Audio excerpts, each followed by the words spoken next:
आज हम आपको बताएंगे कि मंदिर में जो एक लोटा जल रखा जाता है उसका क्या करें, और मंदिर का लोटा कैसा होना चाहिए, पीतल का या तांबे का। कुछ लोग ये गलतियां कर देते हैं और बाद में पछताते हैं। ऐसी गलती आप कभी मत करना, नहीं तो कंगाल हो जाओगे, बर्बाद हो जाओगे। मंदिर में एक लोटा जल ऐसे कभी मत रखना। साथ ही जानिए दीपक घर में कौन से पदार्थ का रखना चाहिए, तांबे का, लोहे का, पीतल का, कांसे या फिर स्टील का या माटी का। कुछ लोग अपने पूजा घर में गलत तरीके से दिए को रखते हैं और उनका घर बर्बाद हो जाता है। और जानिए दीपक की बाती कच्चे कलावे से बनाएं या रुई से या फिर सूती हाथ में बांधने वाले कलावे से। कुछ लोग दीपक जलाते समय भयंकर गलती कर देते हैं, जिस कारण उन्हें पितृ दोष, शनि दोष, काल सर्प दोष, मंगल दोष, भयंकर से भयंकर गरीबी का दोष भी लग जाता है। दोस्तों, कुछ लोग यहां पर ऐसे भी होंगे जो इस वीडियो को बीच में ही छोड़ देंगे। अगर इस वीडियो को आपको छोड़ना ही है तो अभी छोड़ देना, परंतु वीडियो को बीच में छोड़कर लक्ष्मी माता का अपमान मत करना। दोस्तों, बहुत समय से आप लोगों के प्रश्न आ रहे हैं कि मुख्य द्वार पर जल छिड़कने का सही समय क्या होता है और सही विधि क्या होती है। किस समय हमें जल छिड़कना चाहिए और क्या मुख्य द्वार पर जल छिड़कने के लिए स्नान करना आवश्यक है या बिना स्नान किए भी मुख्य द्वार पर जल का छिड़काव किया जा सकता है। झाड़ू लगाने से पहले या फिर झाड़ू लगाने के बाद जल को छिड़कना चाहिए। एक और प्रश्न आया है कि क्या पीरियड्स में हम अपने घर के मुख्य द्वार पर जल का छिड़काव कर सकते हैं या मुख्य द्वार पर दीपदान कर सकते हैं। और जल्द से ही जुड़ा हुआ एक और प्रश्न है कि जब हम मुख्य द्वार पर जल चढ़ाते हैं तो घर के अंदर की तरफ से जल चढ़ाएं या घर के बाहर की तरफ से जल का छिड़काव करें। इसके बारे में कई लोग शंका में है। आज यह शंका भी दूर हो जाएगी। और मुख्य द्वार पर जल छिड़कने से संबंधित आपका अगला प्रश्न है कि कई ऐसे लोग हैं जो कि फ्लैट में रहते हैं, कुछ ऐसे लोग हैं जो कि किराए के मकान में रहते हैं, एक ही कमरे में रहते हैं, तो उन्हें अपने घर पर मुख्य द्वार पर दीपदान किस प्रकार से करना चाहिए, जल कहां छिड़कना चाहिए। तो दोस्तों, आज की वीडियो पूरी तरह से आपके प्रश्नों पर ही आधारित है। तो दोस्तों, सबसे पहले जानते हैं कि घर के बाहर या घर के अंदर दिए जलाने के क्या क्या फायदे होते हैं। दोस्तों, घर के बाहर या घर के अंदर दीपक जलाने के फायदे जानकर आप चौंक जाएंगे। खासकर घर के बाहर दीपक जलाने से 5 वह फायदे जो आपको चौंकाने वाले हैं। दोस्तों, यह बात तो आप जानते हैं कि भगवान की पूजा के दौरान दीपक जरूर जलाया जाता है। हिंदू धर्म में पूजा करते वक्त लोग देसी घी या सरसों के तेल का दीपक जरूर जलाते हैं तथा तिल के तेल का दीपक भी जलाते हैं। हालांकि पूजा के लिए भगवान के सामने दीपक जलाना सिर्फ पूजा का एक तरीका ही नहीं है, बल्कि घर में दिया जलाना या घर के बाहर दिया जलाना कई तरह के फायदे मिलते हैं। दीपक जलाने से न सिर्फ कई शक्तियां जागृत होती हैं, बल्कि यह 5 बड़े फायदे भी मिलते हैं। तो चलिए जानते हैं। दोस्तों, नंबर 1, पृथ्वी से अंधकार दूर होता है। घर में दीपक जलाने से घर का अंधकार तो दूर होता ही है, साथ ही नकारात्मक ऊर्जा को भी कोसों दूर रखती है। यहां पर दीपक जलता है तो वहां पर सकारात्मक ऊर्जा का वास होता है। जाहिर सी बात है, जब घर में सकारात्मक ऊर्जा होगी तो भगवान का भी वास होगा। इसीलिए घर में शाम होने से पहले, रात होने से पहले दीपक अवश्य जलाया जाता है, ताकि घर में कोई गलत नकारात्मक ऊर्जा प्रवेश न कर पाए। दोस्तों, तेल से जले दीपक का प्रभाव उसके बुझने के आधे घंटे बाद तक वातावरण में बना रहता है, जबकि शुद्ध देसी घी का दीपक बुझने के बाद करीब 4 घंटे तक वातावरण को सकारात्मक रखता है। दोस्तों, नंबर 2, दीपक जलाना न सिर्फ धार्मिक नजरिए से फायदेमंद है, बल्कि वैज्ञानिक दृष्टिकोण से भी यह फायदा पहुंचाता है। जब घर में शुद्ध घी या सरसों के तेल से दीपक जलाया जाता है तो उसके धुएं से घर के माहौल में सात्विकता आती है और इससे आसपास के वातावरण में मौजूद हानिकारक कणों का विनाश होता है। दोस्तों, नंबर 3, घर में होता है सुख समृद्धि का वास। जिस घर में सुबह और शाम के वक्त भगवान के सामने दीपक जलाया जाता है तो उस घर पर हमेशा माता लक्ष्मी मेहरबान होती है। ऐसे घर में सुख समृद्धि का वास होता है। दीपक की लौ पूर्व दिशा में रखने से व्यक्ति दीर्घायु होता है, जबकि उत्तर दिशा में लो रखने से घर में धन और संपन्नता बढ़ती है।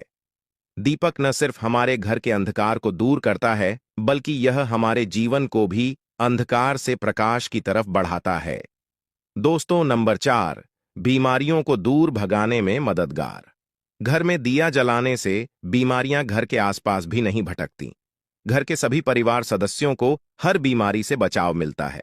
खासकर दीपक के साथ एक लौंग जलाने से इसका असर दुगना हो जाता है, जिसमें चर्म रोग दूर करने के सारे गुण मौजूद होते हैं। इसलिए घी का दिया जलाना सेहत के लिहाज से काफी फायदेमंद है। दोस्तों, बात करते हैं नंबर 5 की। शुभ शक्तियां होती हैं आकर्षित। सनातन धर्म के अनुसार जिस घर में सुबह शाम दीपक जलाया जाता है तो वहां कभी अंधकार नहीं होता। उस घर में सुख समृद्धि का वास होता है। इतना ही नहीं, जलता हुआ दिया शुभ शक्तियों को चुंबक की तरह आपके घर की ओर खींचता है, जो कि आपके लिए बहुत ही शुभ माना जाता है। तो दोस्तों, अब जानते हैं कि मुख्य द्वार पर जल छिड़कने का सही समय क्या होता है और सही विधि क्या होती है। देखिए, अगर आप मुख्य द्वार पर जल चढ़ाते हैं तो आपको ध्यान रखना है कि जल आप एक दिन पहले ही, मतलब रात को सोने से पहले, एक पात्र में, कोई भी आप पात्र ले सकते हैं।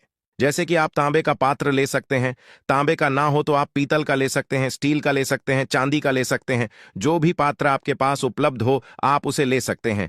एक लोटे में थोड़ा सा गंगा जल डाल दीजिए और उसके ऊपर शुद्ध जल भर दीजिए। और हां, गंगा जल ना हो तो परेशान होने की आवश्यकता नहीं है।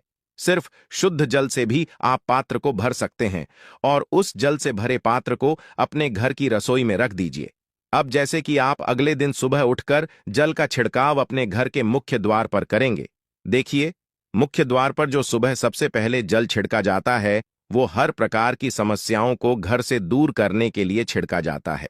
जैसे किसी भी प्रकार की नकारात्मक ऊर्जा से आप परेशान हैं, बहुत समय से परेशानियों में घिरे हुए हैं, तो ऐसे में घर की रसोई में जल रखा जाता है और यही जल घर के मुख्य द्वार पर सुबह उठकर छिड़का जाता है।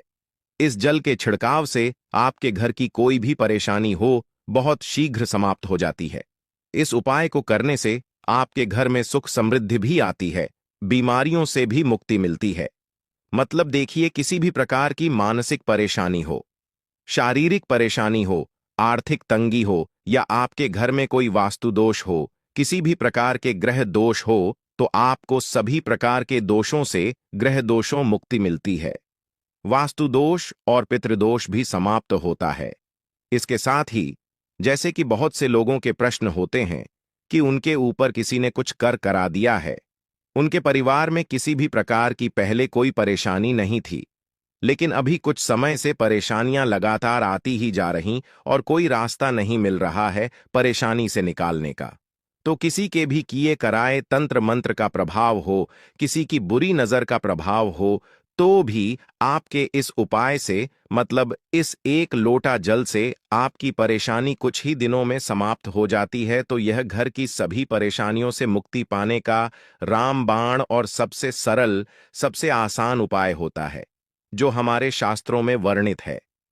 तो आप अपने घर की रसोई में एक लोटा जल रखें, रात में भरकर और प्रातःकाल जल्दी उठकर उसे जल्द से अपने घर के मुख्य द्वार पर छिड़काव कीजिए। अब जैसे कि बहुत से लोगों के प्रश्न आते हैं कि यह जल हमें किस समय अपने घर के मुख्य द्वार पर छिड़कना चाहिए, तो देखिए, सुबह सूर्योदय होने से पहले इस जल का छिड़काव आपके घर के मुख्य द्वार पर हो जाना चाहिए। आप चाहे इसके बाद आप शुद्ध जल से, मतलब किसी भी दूसरे जल्द से, अपने घर के मुख्य द्वार को धोते हैं तो कोई समस्या नहीं है, लेकिन इस जल का छिड़काव घर के मुख्य द्वार पर सूर्योदय होने से पहले हो जाना चाहिए। अब दोस्तों, आपका अगला प्रश्न है कि क्या हमें स्नान करके इस जल का छिड़काव अपने घर के मुख्य द्वार पर करना चाहिए या फिर बिना स्नान किए भी कर सकते हैं। देखिए, यह जो हम जल चढ़ाते हैं, मतलब यह एक उपाय होता है, तो इसे हम स्नान करने के बाद नहीं करते हैं। सुबह जल्दी उठते हैं और उठकर सबसे पहले घर की रसोई में जाएंगे। उसके बाद उस जल को लेकर आप घर के मुख्य द्वार पर जाएंगे। मुख्य द्वार खोलकर मैन गेट खोल दीजिए और उसके बाद मुख्य द्वार पर इसी जल का छिड़काव कर दीजिए। और जल का छिड़काव करते समय अपने पितरों का ध्यान कीजिए, मां लक्ष्मी का ध्यान कीजिए, क्योंकि कहा जाता है कि सुबह सुबह मां लक्ष्मी प्रत्येक द्वार पर आती है, सबके द्वार पर आती है, जिनके भी द्वार खुले होते हैं, जिनके घर में जल का छिड़काव मुख्य द्वार पर हुआ रहता है, उसके घर में प्रवेश कर जाती है, तो आप माता लक्ष्मी का अपने मन में ध्यान कीजिए और एक तरह से प्रार्थना कीजिए, हे मां लक्ष्मी, आप मेरे घर में प्रवेश करें, आपका स्वागत करने के लिए मैं तैयार हूं। और उसके बाद अपने पितरों का ध्यान कीजिए, क्योंकि जो हमारे घर की दहलीज होती है वहीं पर पितरों का वास माना जाता है। तो जब आप दहलीज पर जल के छींटे देते हैं तो आपके पितृ बहुत प्रसन्न हो जाते हैं और उनका आशीर्वाद भी आपको प्राप्त होता है। तो सुबह जो आप जल छिड़कते हैं, इसके लिए स्नान करने की आवश्यकता नहीं है, बिना स्नान किए भी कर सकते। दोस्तों, वीडियो में आगे बढ़ने से पहले आपसे छोटा सा निवेदन है कि कमेंट बॉक्स में जय मां लक्ष्मी अवश्य लिखें। साथ ही हमारे चैनल को सब्सक्राइब करके बेल आइकॉन को भी क्लिक कर लें। तो दोस्तों, आपका अगला प्रश्न था कि मुख्य द्वार पर जल का छिड़काव सुबह झाड़ू लगाने के बाद करना है या फिर झाड़ू लगाने से पहले भी जल का छिड़काव कर सकते हैं। तो देखिए, जैसे मैंने आपको पहले ही बताया था कि उठने के बाद सबसे पहला कार्य जो आपको करना है वह जल का छिड़काव ही करना है। उसके बाद आप झाड़ू लगा सकते हैं। लेकिन एक चीज का ध्यान रखिए, जब हम सोकर उठते हैं तो सबसे पहले बिस्तर पर बैठे हुए ही अपने दोनों हथेलियों को एक साथ देखना चाहिए और हथेलियों को देखते हुए मां लक्ष्मी का ध्यान करना चाहिए। कराग्रे वस्ते लक्ष्मी कर मध्य सरस्वती कर मूल्य तू ब्रह्मा प्रभाते कर दर्शनम। दोस्तों, इस मंत्र का उच्चारण आप चाहे तो कर सकते हैं, नहीं करते हैं तो भी कोई बात नहीं। उसके बाद दोनों हाथ जोड़कर सभी देवी देवताओं को प्रणाम किया जाता है और उसके बाद अपने हाथ से पृथ्वी का स्पर्श करते हैं, धरती को छूकर प्रणाम करते हैं 2 बार या 3 बार और उसके बाद अपना दाहिना पांव पृथ्वी पर रखते हैं। उसके बाद ही बाकी के जो सभी कार्य होंगे वो उसके बाद ही किए जाएंगे। जल का छिड़काव आप उसके बाद ही करेंगे, मतलब सुबह उठने के बाद सबसे पहले हथेलियों के दर्शन, फिर धरती को प्रणाम कीजिए, फिर धरती पर पैर रखें और उसके बाद रसोई में जाकर आपको जल लेना है और घर का मुख्य द्वार खोलकर मुख्य द्वार पर जल का छिड़काव करना है, मां लक्ष्मी का और अपने पितरों का ध्यान करना है। उसके बाद आप अपने घर में आ जाएंगे और उसके बाद जो भी आपकी रूटीन वर्क होते हैं, मतलब झाड़ू लगाएंगे या फिर आप स्नान करेंगे, यह सभी कार्य उसके बाद किए जाएंगे। और अब जैसे कि कई लोगों के प्रश्न आते हैं कि जब हम जल का छिड़काव करते हैं तो क्या उसी समय घर के मुख्य द्वार पर झाड़ू लगाकर और पानी डालकर क्या मुख्य द्वार की अच्छे से सफाई कर सकते हैं? जी हां, बिल्कुल कर सकते हैं। पहले आप जो रसोई में रखा हुआ जल है उस जल का छिड़काव कर दीजिए। उसके बाद और भी पानी डालकर, मतलब अगर आपके पास जल और उपलब्ध है तो और जल लेकर और घर के मुख्य द्वार की अच्छी तरह से झाड़ू से या कैसे भी सफाई कर सकते हैं। और कई लोगों के प्रश्न आए हैं कि हम किसी फ्लैट में रहते हैं या फिर किसी ऐसे कमरे में रहते हैं, किराए के कमरे में हमारे पास एक ही कमरा है, तो हम जल का छिड़काव या फिर दीपदान कहां पर करें, किसे हम अपना मुख्य द्वार माने।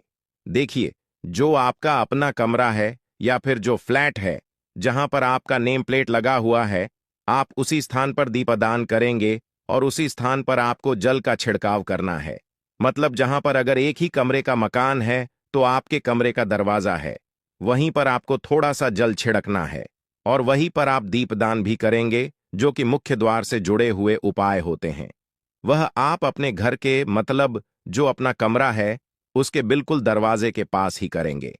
और आपका अगला प्रश्न है कि क्या पीरियड में हम अपने घर के मुख्य द्वार पर जल का छिड़काव कर सकते हैं, दीपदान कर सकते हैं? तो देखिए, जल का छिड़काव करने के लिए पीरियड हो या ना हो उससे कोई फर्क नहीं पड़ता, जल का छिड़काव कर सकते हैं।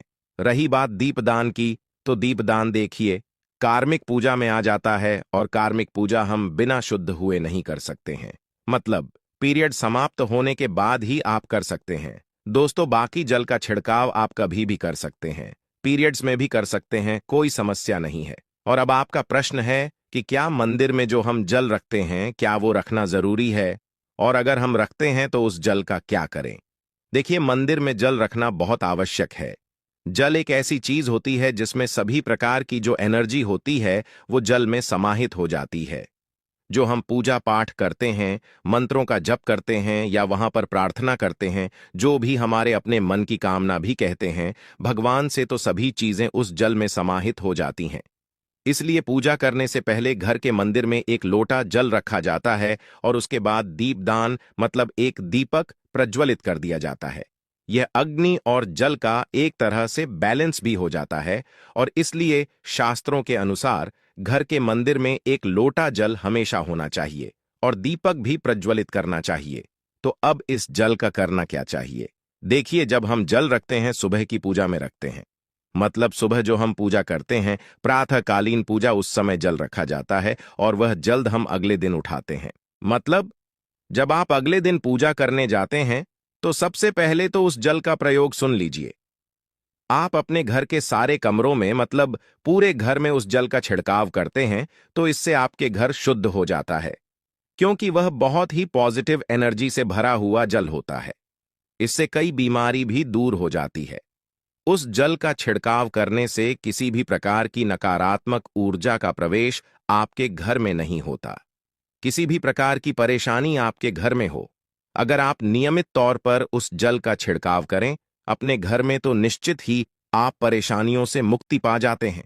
कई बार होता है ना कि आप लोगों के प्रश्न आते हैं कि दवाई तो हम कर रहे हैं, लेकिन दवाई हमें लगता ही नहीं है, दवाई का कोई प्रभाव ही देखने को नहीं मिलता। तो ऐसे में अगर दवाई के साथ साथ उस जल को पीने के लिए रोगी को दिया जाए, यानी मेडिसिन इसी पानी से अगर खाई जाए, तो बहुत अच्छी दवाइयां काम करने लग जाती है।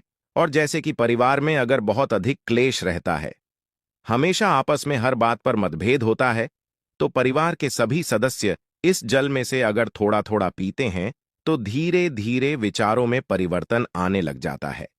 सकारात्मक विचार सभी के होने लग जाते हैं और आपस में समन्वय होने लग जाता है। घर से कलह, क्लेश और मतभेद हमेशा के लिए समाप्त हो जाते हैं। और मंदिर में रखे हुए जल का अगला उपाय क्या है? देखिए, अगर आप कोई दुकान करते, कोई व्यापारिक स्थल है आपका, तो प्रतिदिन इसी जल में से थोड़ा सा जल ले जाकर दुकान पर, व्यापारिक स्थल पर छिड़काव कीजिए। इससे आपका दुकान, आपका काम बहुत अच्छा चलता है। मतलब किसी भी प्रकार की परेशानी आपके व्यापारिक स्थल पर नहीं आती है, क्योंकि जैसा मैंने आपको बताया, यह जो जल होता है बहुत पावरफुल होता है, बहुत पॉजिटिव होता है। मंदिर में रखा एक लोटा जल पावरफुल और पॉजिटिव से भरा क्यों होता है? क्यों इसमें सकारात्मक ऊर्जा का भंडार होता है? आइए जानते हैं। देखिए, जल जो होता है, अमृत हुआ, मीठे मीठे फल हुए, भोजन हुआ, अनाज हुआ, उससे भी बढ़कर माना जाता है। देवी देवता आपके दिए हुए इसी जल को ग्रहण करते हैं। मंदिर में एक लोटा जल रखना उतना ही जरूरी है जितना आप सुबह, दोपहर, शाम का भोजन करते हैं। जब हम भगवान की पूजा करते हैं और तांबे के पात्र में या पीतल के पात्र में एक लोटा जल जरूर रखते हैं। जल जो होता है सागर रूपी होता है और यही सागर आपकी नया पार लगता है। मंदिर में एक लोटा जल रखने का कारण एक और यह होता है कि जो लोग भगवान को रोजाना भोजन नहीं करा सकते, तो वह मंदिर में एक लोटा जल रखते हैं ताकि भगवान इसे ग्रहण करें और यह जल रूपी प्रसाद इसके अगले दिन, यह सुबह के समय, आप प्रसाद समझकर ग्रहण करें। लेकिन याद रहे, मंदिर में रखा लोटा जल कभी भी तुलसी में अर्पित नहीं करना चाहिए उसके, क्योंकि यह जल सभी देवी देवता ग्रहण करते हैं, तो इसीलिए तुलसी में डालना वर्जित है। लेकिन हां, अगर आपके घर में लड्डू गोपाल है, राधा कृष्ण है और आप एक लोटा जल उनके लिए अर्पित करते हैं, तो आप अगले दिन यानी सुबह के समय वह जल तुलसी में चढ़ा सकते हैं। मंदिर में जो एक लोटा जल रखा होता है, उसके अगले दिन यानी सुबह के समय आप इस जल से अपनी आंखें जरूर धोया करें। इससे आंखों में रोशनी बढ़ती है और आंखों में जितनी भी बीमारी आ जाती है वह दूर होती है। शास्त्रों के अनुसार जो लोग मंदिर में एक लोटा जल भरकर नहीं रखते, तो उनके घर में अकाल पड़ जाता है, घर कंगाल हो जाता है, बर्बाद हो जाता है, परिवार में मुसीबतें आ जाती हैं और गरीबी का आगमन हो जाता है। आप चाहे तो एक लोटा जल में पुष्प आदि डालकर रख सकते हैं, बहुत ही शुभ माना जाता है। मंदिर में जो जल रखा जाता है उससे हम और क्या क्या कर सकते हैं, आइए जानते हैं। तो इस जल का छिड़काव करने से बहुत सारी परेशानियां खत्म हो जाती हैं। जैसे अगर आपके दुकान पर किसी की नजर लगी है, बहुत से लोगों के प्रश्न आते हैं कि हमारे काम को किसी ने बांध दिया है।